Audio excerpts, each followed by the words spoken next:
So when you hear the words budget laptop, expectations immediately drop. You're thinking slow performance, plastic build, and just enough power to open a browser tab, maybe two if you're lucky. But every now and then, a device shows up trying to redefine what cheap actually means. This is one of those. This is the Samsung Galaxy Chromebook Go, a 14-inch ultra-budget laptop running ChromeOS, powered by an Intel Celeron N4500, paired with 4 GB of RAM and 64 GB of storage.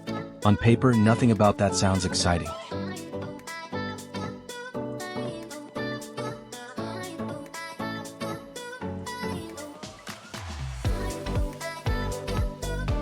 In fact, it kind of sounds like the definition of bare minimum. But the real question is not what it is on paper, it's what it feels like to actually use. First impression, it's surprisingly clean. Samsung didn't go overboard here. It's a simple silver chassis, lightweight, portable, and very much designed for students or someone who just needs something to get online and stay productive. It doesn't scream premium, but it also doesn't feel like it's going to fall apart in your backpack. Open it up and you're greeted with a 14-inch display. It's not high resolution by modern standards, and you're definitely not getting deep contrast or punchy colors here. But for Google Docs, YouTube, browsing, online classes, it gets the job done. And honestly, that's the theme of this device. It's not trying to impress you. It's trying to function within its limits without getting in your way.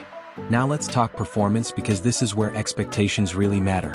The Intel Celeron N4500 is not a powerhouse chip. It's built for efficiency, not speed. But ChromeOS is also built differently. It's lightweight, optimized for web-based tasks, and doesn't carry the same heavy load as traditional operating systems. So in real-world use, what happens is actually interesting.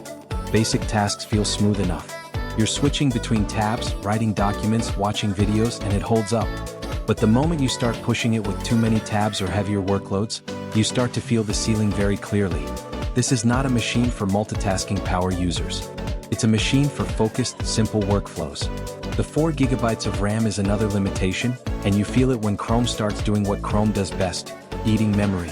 But again, ChromeOS helps manage that better than you'd expect. It's controlled, not chaotic. Storage at 64 GB is also minimal, but again, this is a cloud-first ecosystem. You're expected to live inside Google Drive, not local storage. So if you're already in that ecosystem, it fits. If you're not, it might feel restrictive. Battery life, though, this is where things get more interesting. Because despite everything else being very entry-level, the efficiency of ChromeOS combined with low-power hardware actually delivers solid endurance. You can realistically get through a school day, light office work, or a long browsing session without constantly hunting for a charger. Typing experience is decent. The keyboard is functional, not fancy. Trackpad is okay, nothing premium but responsive enough for daily use. Again, everything circles back to the same idea. It works. Now the real question is who this is actually for. If you're someone doing video editing, gaming, heavy multitasking, or anything beyond browser-based workflows, this is not your machine. You will hit limitations fast and it won't hide them. But if you're a student, someone attending online classes, writing assignments, managing emails, or just needing a lightweight travel laptop for basic productivity, this suddenly becomes a very logical option. It's simple, it's affordable, and it removes complexity. And that's kind of the point here. It's not trying to compete with high-end laptops. It's trying to make computing accessible. So the Samsung Galaxy Chromebook Go doesn't win by being powerful. It wins by being predictable. You always know what it can do and, more importantly, what it can't do. And in a world full of overpowered devices trying to do everything, there's something kind of refreshing about a laptop that just sticks to the basics and doesn't pretend to be more than it is. If you're looking for a no-frills entry into ChromeOS and your expectations are aligned with that reality, this might actually make sense. But if you're expecting speed, power, and flexibility, you're going to want to look higher up the ladder.